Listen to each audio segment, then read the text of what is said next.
नमस्कार बच्चों। Class fifth में मेरे पास तो अभी तक हिंदी की बुक नहीं है, इसलिए मैं तीसरा लेसन तक बस लास्ट इतना ही पढ़ाने का कोशिश करूँगी। तीसरा पार्ट तक व्याकरण का ही पढ़ा रही हूँ, फिर उसके बाद हिंदी पढ़ाऊँगी। ठीक है, बुक लाकर मैं फिर बुक व्यवस्था करने की कोशिश करूँगी। ठीक है, तब तक हम लोग व्याकरण ही पढ़ लेते हैं। तो पार्ट 3 में है संधि। संधि है व्याकरण में। आप लोग के पास बुक होगी तो खैर बुक को भी आप लोग देखेंगे, पढ़ेंगे और रीड करेंगे, समझेंगे। ठीक है, तो संधि, संधि का मतलब होता है मेल या जोड़ना। ठीक है, तो दो शब्दों के मेल से बनने वाले शब्द को हम संधि कहते हैं। तो दो शब्द के मेल से, परस्पर मेल से उत्पन्न विकार परिवर्तन को संधि कहते हैं। जैसे निकटवर्ती वर्णों, निकटवर्ती मतलब निकट के वर्ण। ठीक है, निकटवर्ती वर्ण मतलब निकट के वर्ण। तो निकटवर्ती वर्णों ध्वनियों के परस्पर मेल से उनमें उत्पन्न विकार परिवर्तन को संधि कहते हैं। ठीक है, ये संधि की परिभाषा है। मतलब हमारा जैसे पहला शब्द है एक ठो, देखो, भाव धन अर्थ, दो अलग अलग वर्णों और दो अलग अलग वर्ण हैं। दो शब्दों के एक शब्द हो गया भाव और एक ठो शब्द हो गया अर्थ। ठीक है, तो हम भाव का एक शब्द ये हो गया भाव और ये हो गया अर्थ, तो इसके पहले शब्द के अंतिम वर्ण व हो गया और दूसरे शब्द का पहला वर्ण अ हो गया। तो पहले शब्द का अंतिम वर्ण दूसरे शब्द का पहला वर्ण के बीच में जो मेल से, ये दोनों के मेल से जो भी विकार परिवर्तन होगा, तो फिर ये दोनों को हम मेल करेंगे, मिलाएंगे। तो देखो, व में भी अ लगा है, हर व्यंजन के साथ स्वर जुड़े हैं। ठीक है, तो भाव व, तो व के साथ में अ लगा है, तो एक अ कर देंगे और ये हो गया अ, तो क्या हो गया, दोनों प्लस करके अ और अ क्या हो जाएगा, अ और अ प्लस करेंगे तो आ हो जाता है। ठीक है, आ हो जाता है, अ प्लस आ हो जाता है। तो इसमें का अ और ये अ दोनों आ हो गया। तो भाव में हम भाव धन अर्थ है, तो इसको हम जोड़ेंगे, दोनों का विकार परिवर्तन हुआ, तो इसमें हो गया भ का भा तो रहेगा ही, लेकिन व के साथ में ए आ जोड़कर आ की मात्रा बन जाएगी, ए इसका स्वर इसमें आ जाएगा, दोनों का मेल हो गया, जोड़ हो गया। फिर भावार्थ, भावार्थ, भाव धन अर्थ बराबर भावार्थ, ये हो गया मेल। संधि मतलब मेल, जोड़ना। ठीक है, अब देखो, शिव धन आलय एक ठो शब्द है। तो शिव एक ठो शब्द है, आलय एक ठो शब्द है, तो दोनों शब्दों के तो क्या बोला गया है, संधि की परिभाषा होती है दो अलग अलग शब्दों के निकटतम वर्णों के मेल से। दो अलग शब्द है, तो इसके निकट में कौन सा शब्द है, देखो शिव के निकट में देखो शिव एक ठो शब्द हो गया, आलय एक ठो शब्द हो गया, शिव प्लस आलय हो गया एक ठो शब्द। तो शिव व का शिव का अंतिम वर्ण क्या है, व है। शिव का अंतिम वर्ण क्या है, व है, और आलय का पहला वर्ण क्या है, आ है। तो पहले शब्द के अंतिम वर्ण दूसरे शब्द के पहले वर्ण में के मेल से जो विकार परिवर्तन होगा, तो ये दोनों को हम मिलाएंगे, जोड़ेंगे। ठीक है, व, तो व में भी अ है ना, व में भी अ है, तो अ हट जाएगा, ये वाला अब तो अ है ही, साथ में आ की मात्रा भी है, तो इसमें कंप्लीट आ की मात्रा है। तो शिव धन आलय, शिवालय,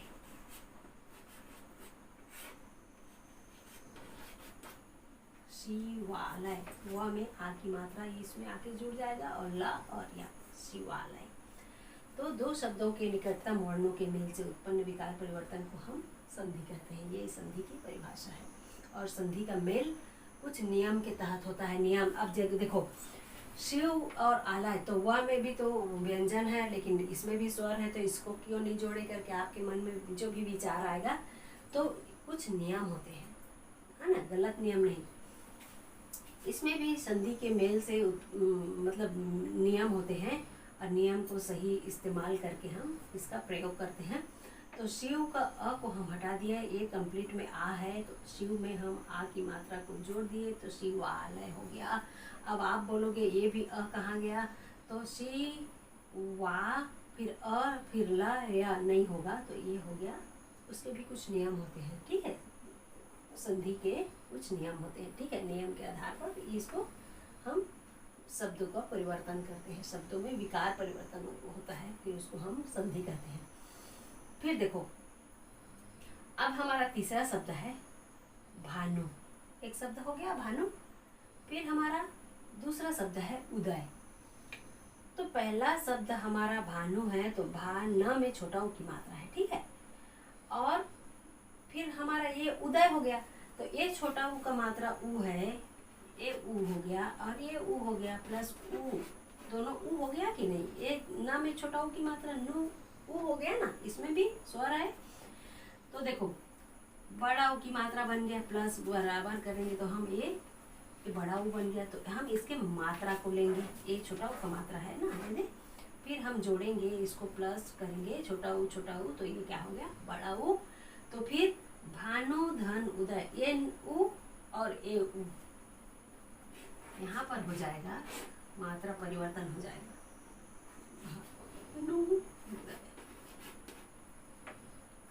दो शब्दों के निकटतम वर्ण। तो ये एक शब्द हो गया, ये एक शब्द हो गया। समझ रहे हैं ना आप लोग। संधि को समझना बहुत आसान है, बस समझना बस है, कोई दिक्कत नहीं है। संधि से ऐसा लगता है कि बहुत बाप रे कितना कठिन है, समझ पाएंगे कि नहीं, लेकिन बहुत ईजी है, बहुत ईजी है, ठीक है। तो ये छोटा ऊ, ये छोटा ऊ, दोनों प्लस को प्लस करेंगे तो हम बड़ा ऊ हो जाएगा। तो भानु में छोटा ऊ की मात्रा है, तो ये न में यहाँ पर आके बड़ा ऊ की मात्रा हो जाएगा, भानुदय। तो संधि के कितने भेद होते हैं, 3 भेद माने गए हैं ना संधि के, स्वर संधि, व्यंजन संधि और विसर्ग संधि, है ना। विसर्ग मतलब आहा की मात्रा जो होती है, आहा जिसको कहते हैं, ठीक है। संधि के 3 मुख्य भेद होते हैं, ठीक है, स्वर संधि, व्यंजन संधि। तो स्वर संधि किसे कहते हैं, स्वर संधि के मेल को समझ गए आप लोग। संधि में मेल कैसा होता है, जोड़ कैसे होता है, उसको आप लोग समझ गए होंगे। तो निकटतम वर्णों ध्वनियों के, है ना, वर्ण और ध्वनि वही है, वर्णों को हम ध्वनियों को बोलते हैं। तो निकटतम वर्णों ध्वनियों के परस्पर मेल से उनमें उत्पन्न विकार परिवर्तन को हम संधि कहते हैं। तो देखो, व और अ प्लस, इसमें का अ, इसमें का अ प्लस बराबर हो गया आ हो गया, तो हम यहाँ पर व में आ की मात्रा डाल दिए। व में भी, इसमें भी ये अ और ये आ मिलाकर आ ही होता है, आप ये नहीं बोलें, ठीक है। तो इसको भी हम वा कर दिए, है ना, शिवालय। भानु में छोटा ऊ करके बड़ा ऊ हो गया। तो ऐसे प्रकार से वो निकटतम वर्ण ये कहलाएगा। पहले शब्द का अंतिम वर्ण हो गया। वा भाव का, देखो भाव एक तो शब्द है, उसका व एक तो अंतिम वर्ण है। अर्थ का शब्द का पहला वर्ण अ, तो इसमें का अंतिम वर्ण ये हो गया, इसमें का पहला वर्ण हो गया। तो दो शब्दों के, है ना, मेल से उत्पन्न विकार परिवर्तन को हम संधि कहते हैं। तो दो शब्दों के अंतिम वर्ण में पहले शब्द का अंतिम वर्ण, दूसरे शब्द का पहला वर्ण से जो मिलाप होता है, उससे उत्पन्न विकार परिवर्तन को हम संधि कहते हैं, ठीक है। ये दोनों को हम मेल करते हैं, इधर इधर को नहीं, ये दोनों को हम मेल करते हैं।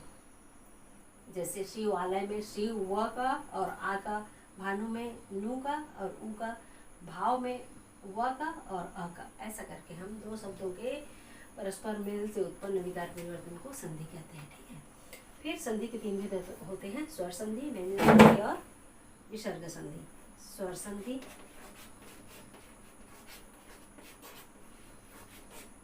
पहला, दूसरा व्यंजन संधि,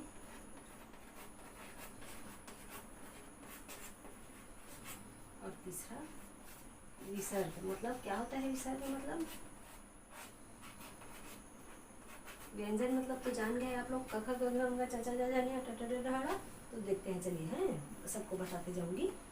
स्वर संधि, दो व्यंजन स्वरों के मेल से उत्पन्न विकार परिवर्तन को स्वर संधि कहते हैं। जैसे हिम धन आलय,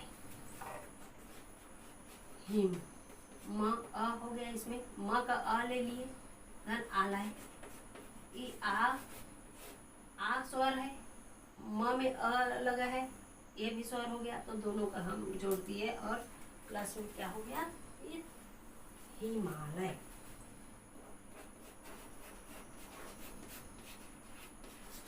ठीक है, ये स्वर संधि के उदाहरण हो गया। दोनों स्वर आपस में जोड़कर हाँ विकार परिवर्तन होने से ये स्वर संधि बनता है।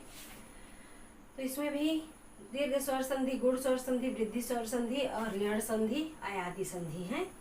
तो स्वर संधि के भी 5 भेद होते हैं, दीर्घ संधि, गुण संधि, वृद्धि संधि, ऋण संधि और आयादी संधि। ठीक है, तो इसमें अब चलते हैं व्यंजन संधि पर।